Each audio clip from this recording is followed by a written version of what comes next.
نبى سو أجمري صحابة النبي محمد صلى الله عليه وسلم والنبي أكفر ديو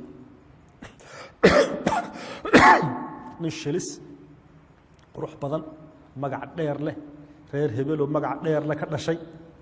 مركاسيا ورنيك هايا نيك هاك ورم أبوي النبي نيك هاك ورم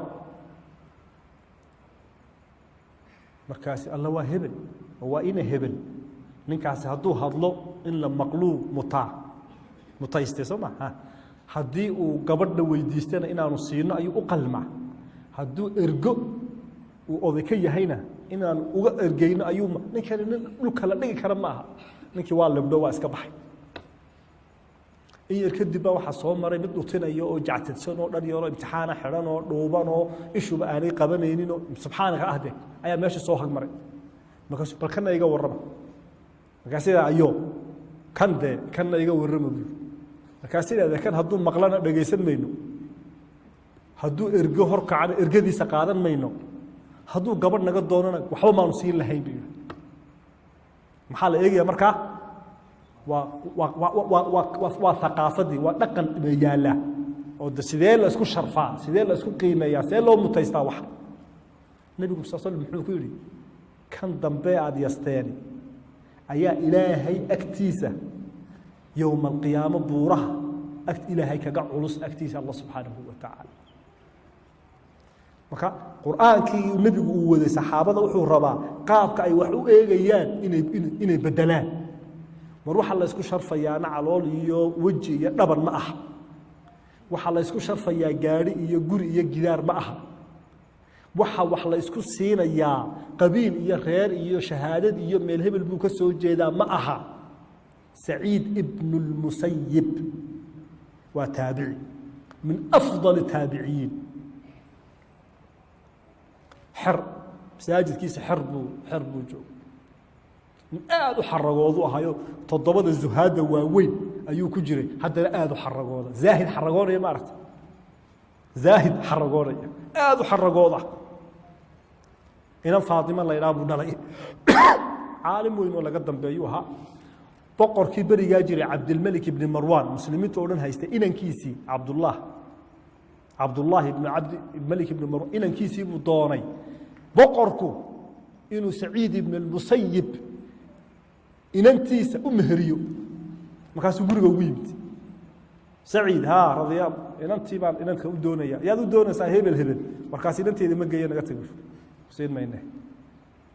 Abdul Malik waa caro waa maano amiirul muuminiin ayad inankaygiyo waliba khaliifada dhaxli doona ha dawaay imkayna ablaha imkaynu hayno xaggan meesheena yar imtixaankeena halkan ina laga soo doona ka warraba xogaa yar doona daba socdo afurka buu loobi lahay ha laana mentality-geeni oo dhan baa waxa uu yahay yaa hayade ha quraankan aynu akhriyno gadaal baan ka sheegi meeshu inaga maro idinkuna way idin sheegi iyo taraawiixda aad ku tukataan quraan concept-ki halkan kuma siinaya buu yaadeer intayda ma geedid bukaada meeshaano xaraan baad ku haysataan waad qadwa reer bani umayya waad qabsateen Saciid bin Raggi ka soo horjeeday buu ahaa qabsadkii la qabsaday had meesha qasab baad ku haysataa biyo naga tag xirteedo soo iska fadhiya ayaa mid ag fadhiyo iyo xirta kamid ahaa ayuu Saciid ku yiri warma guursatay wadaad yaro meesha fadhiyo kuwa meelaha quraan ku akhristay meelahan calooshu ku xanuunta maarta nafta meelaha fadhiya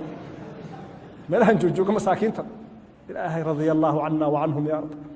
ayuu warma guursatay ku yiri markaas yiri maxaan guursan bid man yuzawijuni aniga la dinara wala dirham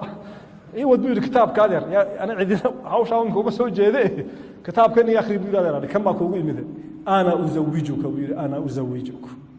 لا تهزا بي يا امام هيقول ديلين بي انا هيقول عياري انا ازوجك قسمت بالله لا ازوجنك انا كون مهرب ardayga yaraaba wuxuu yiri maxabad yarood ku shaqeyso malaha ku soo wadaabaan hoosta ka yiri qodaan hodati markaas uu yiri soo bax laba marxaati buu keenay wuxuu yiri مهري إن أنت ذي فاطمة بنت سعيد بنت المسيب حرتها يا رجال كافر ده مسكين كايلا دوتنا إياه سي وذات كيبا فريه ترين كريواي برباد فرها على ترين كريواي ده سو برك وحوي لجوديبو ما شنبه هاي متوبه هاي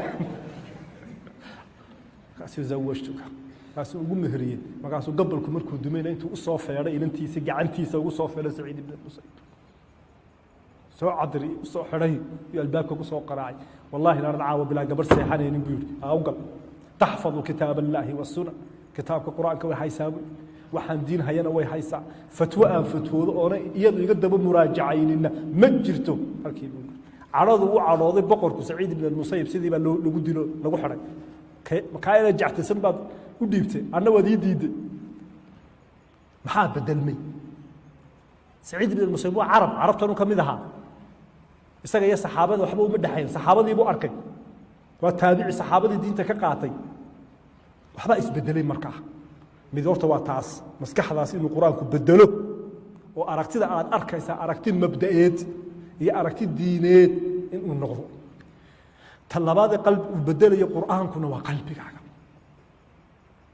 hayyin buu ka dhigaya hayyin layyin khafi abi taqi بكاء ركاء سجاد أواه منيب انت هذا القرآن كسوكم ما هيسان انت صور المكان دي وتقول لنا سا والضمقان سا شرك هذا الدباحين إيش هذا اللي بعد محيطه لك أكتهي تا هذا بدني أواه هو معي وقف تاه بدن نبي الله إبراهيم أواه وكل يوم مكان جوت هذا قرص مكان آخر سوى حسوستي wixii ka dhacay iyo jambiga Ilaahay waxaad ka gaabisay marka xasuusatid hay'ad kula ma joogto hatta ubadka kuma maqlaya islaantaadu kuma maqlayso kaliya ba tahay awaa quraanka ku baraya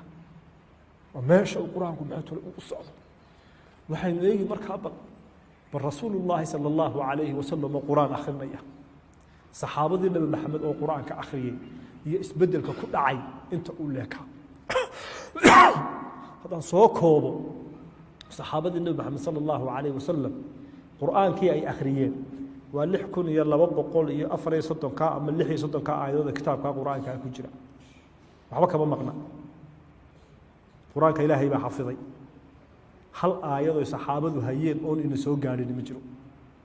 إنا نحن نزلنا الذكر وإنا له لحافظون قرآن لا آننا إنما هيسو بل هدين لأيغو وحو ابن القيم soo aruuriyay saxaabadii quraanka oo dhan dhakada ka xafidsaneed 120 saxaabi magacooda ibn al-qayyim rahimahullah soo aruuriyay saxaabadii nabi maxamed 120 saxaabi ba quraanka xafidsanaaba maalintii xajjatul wadaa'na waxaynu haynaa intuu nabigu sallallahu alayhi wa sallam uu tukiyay tiradoodu inta ay ahayd soo boqol kun ma dhaafin 120 kun soo ma ahayn 10 kun baa Madiina ku aasan intuu nabi maxamed sallallahu alayhi wasallam khutbatul wadaa'da uu si mac salaameeyay 10 kun baa Madiina ku aasan 110 kala adduunka u baxay ibn al-qayyim saxaabadii nabi maxamed 120 xaafidan buu ka soo aruuriyay 120 kitaabka gabigiisa dhakada as'ad ibn zurara oo ninkii nabi maxamed sallallahu alayhi wasallam uqbat maalintii aqabada ballanta gacanta ugu qaaday 12 wasiir odayga oo ahaayay reer bani ansar ugu da'da weynaa wuxuu isagu ku faani jirayba wuxuu nabigu noo soo haajiray biru sallallahu alayhi wasallam min al-makkah ila al-madina aniga oo sabbih isma rabbika al-a'la hafidsan odayga asi intuu quraanka ka hayayba sabbih isma wal hayay sabbih isma rabbika al-a'la ana hayabu nabigu hayaraaya ما من أحد وضنظ المسلمين تمانت إلا يقولون أما من أما الله أما طبل مصحف يا لا ما من بحر إلا يكون مصحف يكون دوبيه ما عند مشكلة إن ما حيث القرآن الآن أبدا قرآن هو فافي وأنا إن سوق أهبان الله حفظه